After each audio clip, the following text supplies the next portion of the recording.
মেহেরপুরের গাংনী উপজেলার রংমহল সীমান্ত দিয়ে ৮ বাংলাদেশি নারী, পুরুষ ও শিশুকে পুশিন করেছে ভারতের সীমান্তরক্ষী বাহিনী বিএসএফ।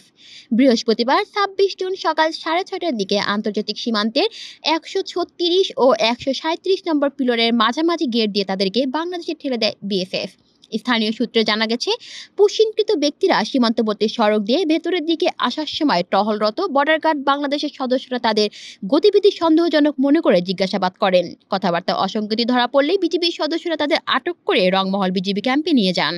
রংমহল বিজিবি ক্যাম্প সূত্রে জানা গেছে, পুশিন হওয়া ৮ জনের মধ্যে ২ জন শিশু, ৩ জন নারী ও ৩ জন পুরুষ রয়েছে। তাদের বাড়ি সাতক্ষীরা, খুলনা ও জামালপুর জেলার বিভিন্ন এলাকায়। পুশিন হওয়া ব্যক্তিরা জানান, তারা দীর্ঘদিন ধরে ভারতের জেলে থাকার পর গতকাল ভারতের পুলিশ তাদেরকে ভারতের বিএসএফ এর কাছে হস্তান্তর করে।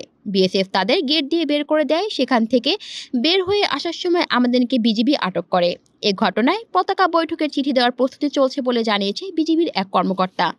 কলি শিকদার, বাংলা নিউজ নেটওয়ার্ক।